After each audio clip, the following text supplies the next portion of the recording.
నమస్తే, welcome to Nationalist hub. ముర్షిదాబాద్లో హిందువులపై జరుగుతున్న దాడులు 1990వ దశకంలో కశ్మీరీ పండిట్లపై జరిగిన దాడుల్ని గుర్తు చేస్తున్నాయి. రాడికల్ ఇస్లామిక్ మోకల దాడులతో హిందువులు ప్రాణభయంతో పారిపోయారు. ముర్షిదాబాద్ జిల్లా జంగీపూర్ సబ్ డివిజన్ షంషేర్గంజ్ బ్లాక్లోని ధూలియా పట్టణం ఏప్రిల్ 11, 12 తేదీల్లో గజగజ వణికిపోయింది. హిందువులను టార్గెట్గా చేసుకుని ముస్లిం మూకలు హింసాత్మక దాడులకు పాల్పడ్డాయి. ప్రాణభయంతో తల్లడిల్లిపోయిన వందలాది మంది హిందూ కుటుంబాలు బతికుంటే చాలంటూ పుట్టిన గ్రామాన్ని వదిలిపెట్టి పారిపోయాయి.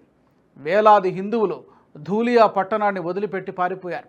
పడవల్లో గంగానదిని దాటి మాల్దా జిల్లా కాలియాచక్ సబ్ డివిజన్ పార్లాల్పూర్ ప్రాంతానికి వలస వెళ్ళిపోయారు.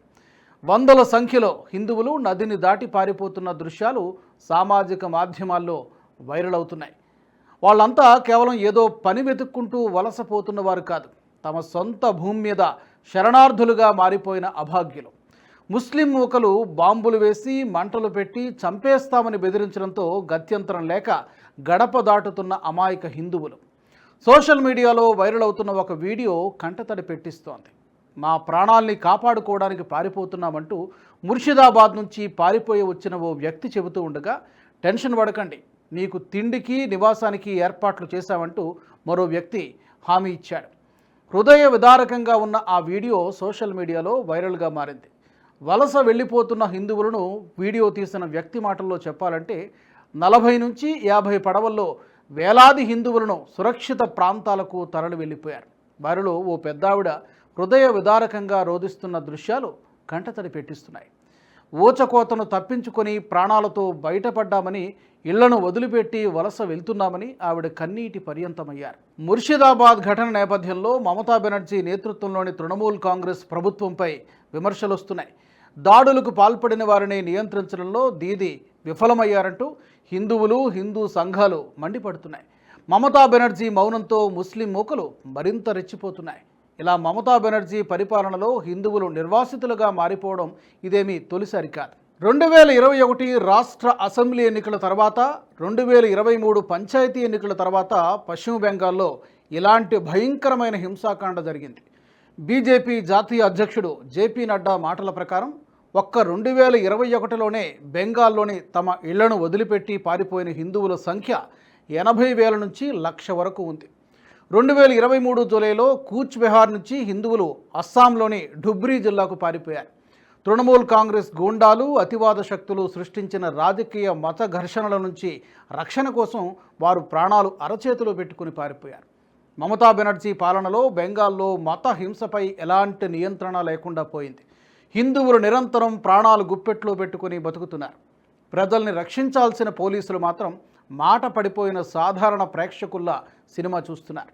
అయితే ఈసారి కేంద్రం ఆగమేఘాల మీద స్పందించి అల్లర్లు చెలరేగిన ముర్షిదాబాద్ ప్రాంతంలో బీఎస్ఎఫ్ బలగాలను రంగంలోకి దించింది. దీంతో గొడవలు రాష్ట్ర వ్యాప్తంగా విస్తరించకుండా అడ్డుకట్ట వేసినట్టయింది. ముర్షిదాబాద్ అల్లర్లు అదుపులోకి రావడం వెనుక స్థానిక బీజేపీ నాయకులు కీలక పాత్ర పోషించారు. 2021 అనుభవాలను దృష్టిలో పెట్టుకుని పగడ్బందీ ప్రణాళికతో ముందుకు సాగారు. అమిత్ మాలవ్య, సువేందు అధికారి సహా స్థానిక బీజేపీ నాయకత్వం తాజా పరిస్థితులపై ఎప్పటికప్పుడు కేంద్రానికి గ్రౌండ్ రిపోర్టు పంపిస్తున్నారు. ఎక్కడెక్కడ ఏం జరుగుతోంది, ఎవరెవరు ఏం మాట్లాడారు, దాడులను ఎవరు రెచ్చగొడుతున్నారు అనే విషయాలపై సోషల్ మీడియాలో బీజేపీ విస్తృతంగా ప్రచారం చేసింది. నిజానికి 2021లో రాష్ట్ర వ్యాప్తంగా ఆందోళనలు చెలరేగడంతో అప్పట్లో బీజేపీ స్థానిక నాయకత్వం ఏమీ చేయలేకపోయింది. కానీ ఈసారి ఎలాంటి ఛాన్స్ ఇవ్వకుండా ఓవైపు పరిస్థితులను కేంద్రానికి అప్డేట్ చేస్తూనే న్యాయ పోరాటం చేశారు. ముర్షిదాబాద్ అల్లర్లపై కోర్టుకు వెళ్లారు. మరోవైపు ఈ అల్లర్లను కోల్కతా హైకోర్టు కూడా సీరియస్గా తీసుకుంది. దీంతో కేంద్రం బీఎస్ఎఫ్ దళాలను పంపించి పరిస్థితిని అదుపులోకి తీసుకొచ్చింది. ఆ తర్వాత గొడవలు సద్దుమణిగాయి. బీఎస్ఎఫ్ రంగంలోకి దిగిన తర్వాత ఒక్క దాడి ఘటన కూడా చోటు చేసుకోలేదంటూ అమిత్ మాలవ్య చేసిన ట్వీటే ఇందుకు నిదర్శనం. అల్లర్లను అదుపులోకి తేవడం, గొడవలు రాష్ట్ర వ్యాప్తంగా విస్తరించకుండా చూడడం బాగానే ఉంది. అయితే ఇంత కష్టపడే బదులు రాష్ట్రపతి పాలన విధించవచ్చు కదా అనే ప్రశ్న ఉత్పన్నమవుతోంది. ముర్షిదాబాద్ అల్లర్ల నేపథ్యంలో పశ్చిమ బెంగాల్లో వెంటనే రాష్ట్రపతి పాలన విధించాలంటూ పలు బీజేపీ శ్రేణులు డిమాండ్ చేస్తున్నాయి. అయితే రాష్ట్రపతి పాలన విధించడం సాధ్యమయ్యే పని కాదంటున్నారు రాజ్యాంగ నిపుణులు. గ్రౌండ్ రిపోర్టు ప్రకారం దాడులు జరుగుతున్నది వాస్తవమే అయినప్పటికీ కేవలం ముర్షిదాబాద్ దాడులని ఆధారంగా చేసుకొని రాష్ట్రపతి పాలన విధించడం సాధ్యం కాదంటున్నారు. ఎందుకంటే రాష్ట్రంలో పాలన పూర్తిగా గాడి తప్పినప్పుడు మాత్రమే రాష్ట్రపతి పాలన విధించడం సాధ్యపడుతుంది. పశ్చిమ బెంగాల్లోని ఒక ప్రాంతంలో మాత్రమే లా అండ్ ఆర్డర్ గాడి తప్పింది. మణిపూర్ మాదిరిగా రాష్ట్ర వ్యాప్తంగా అల్లర్లు వ్యాప్తి చెందలేదు. దాడులు కేవలం ముర్షిదాబాద్ ప్రాంతానికి మాత్రమే పరిమితమయ్యాయి. కేవలం ఒక ప్రాంతంలో జరిగిన అల్లర్లను రాష్ట్రపతి పాలనకు కారణాలుగా చూపించలేమనేది రాజకీయ విశ్లేషకులు చెబుతున్నమాట. ఒకవేళ ఎలాంటి కారణాలతో రాష్ట్రపతి పాలన విధించినా రాష్ట్ర ప్రభుత్వం కోర్టుకు వెళ్తే అది నిలబడదు. అదే జరిగితే కేంద్రంలోని బీజేపీ సర్కార్ విమర్శలు ఎదుర్కోవాల్సి ఉంటుంది. నిజానికి ఎప్పుడు పడితే అప్పుడు ఎలా పడితే అలా రాష్ట్రపతి పాలన విధించాలంటే రాజ్యాంగం ఒప్పుకోదు. రాష్ట్రపతి పాలన విధించాలంటే ఖచ్చితమైన కారణాలు ఉండాలి. 1994 SR Bommai versus Union of India కేసులో రాజ్యాంగ సూత్రాలను ఉటంకిస్తూ రాష్ట్రపతి పాలనకు సుప్రీంకోర్టు పలు మార్గదర్శకాలను సూచించింది. భారత సమాఖ్యకు భంగం కలిగే విధంగా ఆర్టికల్ 356ని ప్రయోగించకూడదు. రాష్ట్రపతి పాలనను న్యాయ సమీక్షకు కూడా గురి చేయవచ్చు. రాష్ట్రపతి పాలనను పార్లమెంటు ఆమోదించే వరకు రాష్ట్ర అసెంబ్లీని రద్దు చేయకూడదు. ఒకవేళ రాష్ట్రపతి పాలన రాజ్యాంగ విరుద్ధమని న్యాయస్థానం ప్రకటిస్తే రాష్ట్ర ప్రభుత్వాన్ని, శాసనసభను పునరుద్ధరించాలి. రాజ్యాంగ యంత్రాంగం పూర్తిగా వైఫల్యం చెందినప్పుడు మాత్రమే రాష్ట్రపతి పాలన విధించాలి. రాజ్యాంగ యంత్రాంగం వైఫల్యం అంటే రాష్ట్రంలో శాంతి భద్రతలు క్షీణించడం, పరిపాలనా నిర్వహణలో ప్రభుత్వం విఫలం కావడం, రాష్ట్రంలో రాజకీయ సుస్థిరత లోపించడం, ప్రభుత్వాలు తరచూ కూలిపోవడం, ప్రత్యామ్నాయ ప్రభుత్వాలు ఏర్పాటు కాకపోవడం వంటి కారణాలతో రాష్ట్రపతి పాలన విధిస్తారు. ప్రస్తుత పశ్చిమ బెంగాల్ పరిస్థితిని చూసినట్టయితే అల్లర్లు కేవలం ముర్షిదాబాద్ ప్రాంతానికి మాత్రమే పరిమితమయ్యాయి. పైగా బీఎస్ఎఫ్ దళాలు రంగంలోకి దిగిన తర్వాత అవి సద్దుమణిగాయి. దీంతో రాష్ట్రపతి పాలన విధించడానికి సహేతుకమైన కారణాలేవీ కనిపించడం లేదు. ఒకవేళ బలవంతంగా రాష్ట్రపతి పాలన విధించినా దాన్ని మమతా బెనర్జీ సానుభూతిగా మలుచుకునే అవకాశం ఉంది. నిజానికి మమతా బెనర్జీ ఆ అవకాశం కోసమే ఎదురు చూస్తున్నారని అనడంలో ఆశ్చర్యం లేదు.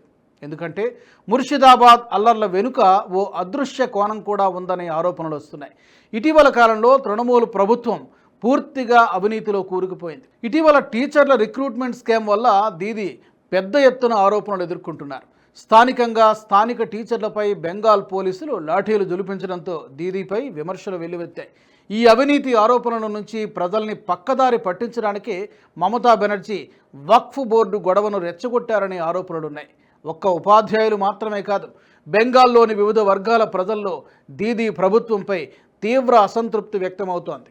సో ఈ టైంలో కనుక రాష్ట్రపతి పాలన విధిస్తే మమతా బెనర్జీ దాన్ని సానుభూతిగా వాడుకునే అవకాశం ఉంది.